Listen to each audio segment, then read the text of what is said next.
ॐ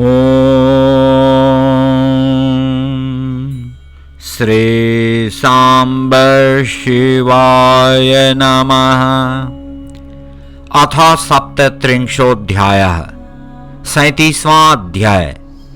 हिमालय द्वारा विवाह के लिए लग्न पत्रिका प्रेषण, विवाह की सामग्रियों की तैयारी तथा अनेक पर्वतों एवं नदियों का दिव्य रूप में सपरिवार हिमालय के घर आगमन। नारद जी बोले, हे तात, हे महाप्राज्ञ, हे प्रभो, अब आप कृपा कर मुझे यह बताइए कि उन सप्तर्षियों के चले जाने के बाद हिमालय ने क्या किया। ब्रह्मा जी बोले, हे मुनीश्वर, अरुंधति सहित उन सप्तर्षियों के चले जाने पर हिमालय ने जो किया उसे मैं आपसे कह रहा हूं। उसके बाद महामनस्वी गिरिराज हिमालय प्रिय पुत्रों सहित अपने मेरु आदि बंधुओं को बुलाकर बड़े प्रसन्न हुए। उनसे आज्ञा लेने के बाद हिमालय ने प्रीतिपूर्वक अपने पुरोहित गर्ग जी से लग्न पत्रिका लिखवाई और उन्होंने प्रसन्न मन वाले अपने सेवकों से अनेक प्रकार की सामग्रियों तथा उस लग्न पत्रिका को बड़े प्रेम से शिवजी के पास भिजवाया। उन लोगों ने कैलाश पर शिवजी के समीप जाकर उनको तिलक लगाकर वह पत्रिका उन्हें प्रदान की। भगवान सदाशिव ने उन लोगों का विशेष रूप से यथोचित सम्मान किया और प्रसन्नता पूर्वक वे सभी लोग हिमालय के पास लौट आए। हिमालय भी शिवजी के द्वारा विशेष रूप से सम्मानित हुए हर्षित लोगों को देखकर मन ही मन अत्यंत प्रसन्न हो गए। तत्पश्चात उन्होंने भी अनेक देशों में रहने वाले अपने संबंधियों को बड़े प्रेम के साथ सुखदायक निमंत्रण भेजा। उसके बाद उन्होंने आदर से उत्तम अन्न तथा विवाह के लिए अनेक प्रकार की उपयोगी सामग्रियां एकत्रित की। उन्होंने चावल, चिवड़ा, गुड़, शर्करा तथा नमक का पहाड़ लगवा दिया। दूध, घी, दही की वापी बनवाकर उन्होंने जौ आदि का आटा, लड्डू, पूड़ी, स्वस्तिक, शर्करा का प्रभूत संग्रह करवाया और अमृत के समान स्वादिष्ट इक्षु रस की वापी बनवा दी तथा मक्खन, आसवों का समूह एवं महास्वादिष्ट पकवानों एवं रसों का ढेर लगवा दिया।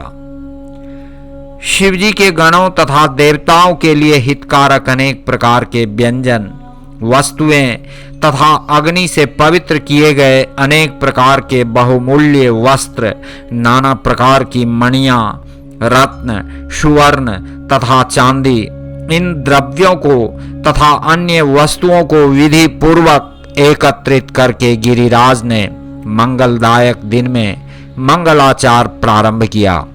पर्वतों की स्त्रियां पार्वती का संस्कार करने लगीं। वे स्वयं अनेक प्रकार के आभूषणों से सुसज्जित होकर प्रसन्नता पूर्वक मंगलाचार करने लगीं। नगर में रहने वाली द्विज स्त्रियां भी प्रसन्न होकर उत्सव तथा मंगलाचार के साथ अनेक प्रकार के लोकाचार करने लगीं। हिमालय भी प्रसन्न चित्त होकर प्रेम के साथ समस्त मंगलाचार कर बंधु वर्गों के आने की प्रतीक्षा करने लगे। इसी बीच निमंत्रित उनके सभी बांधव अपनी स्त्रियों, पुत्रों तथा सेवकों सहित प्रसन्नता पूर्वक वहां आ गए। हे देवर्षे, अब उन पर्वतों का आगमन आदर पूर्वक सुनिए। मैं शिवजी की प्रीति बढ़ाने के लिए संक्षेप से इसका वर्णन कर रहा हूं। सबसे पहले सर्वश्रेष्ठ तथा श्रीमान देवालय नामक पर्वत सुंदर वेश से अलंकृत होकर दिव्य रूप धारण कर अनेक प्रकार के रत्नों से देदीप्यमान अपने समाज तथा कुटुंब के साथ अनेक मणियों तथा बहुमूल्य रत्नों को लेकर हिमालय के यहाँ पहुँचे। संपूर्ण शोभा से संयुक्त मंदराचल अनेक प्रकार के उत्तम उपहारों को लेकर अपनी स्त्री तथा पुत्रों सहित हिमालय के पास गए। उदार बुद्धि वाले तथा दिव्यात्मा अस्ताचल पर्वत भी महान शोभा से युक्त हो विविध प्रकार की भेंट सामग्री लेकर प्रसन्नता पूर्वक हिमालय के निकट आए। उसी प्रकार हर्षोल्लास से समन्वित उदयाचल भी सभी प्रकार के उत्तम रत्न तथा मणियों को लेकर अत्युत्तम परिवार के साथ आए। मलयाचल भी आदर पूर्वक अत्यंत दिव्य रचना से युक्त हो बहुत सी सेना तथा परिवार सहित हिमालय के यहाँ आए। हे तात, दरदर नामक पर्वत भी प्रसन्न हो अपनी पत्नी के साथ महान शोभा से संयुक्त होकर हिमालय के घर शीघ्र पहुंचे। निषद पर्वत भी प्रसन्न चित्त होकर अपने परिवारजनों के साथ हिमालय के घर आए। महान ऐश्वर्य से समन्वित होकर करवीर तथा पर्वत श्रेष्ठ महेंद्र भी हिमालय के घर आए। अनेक प्रकार की शोभा से संपन्न पारियात्र भी प्रसन्न चित्त होकर अनेक गणों, पुत्रों एवं स्त्रियों को साथ लेकर मणि तथा रत्नों की खान से युक्त हो हिमालय के पास गए। पुरुषोत्तम पर्वत भी अपने समाज सहित बड़े आदर के साथ बहुत सी भेंट सामग्री लेकर हिमालय के पास आए। नील पर्वत भी अपनी स्त्री तथा पुत्र के साथ बहुत सा द्रव्य लेकर आनंदित होकर हिमालय के घर आए। त्रिकूट, चित्रकूट, वेंकट, श्रीगिरी, गोकामुख तथा नारद ये पर्वत भी हिमालय के घर आए।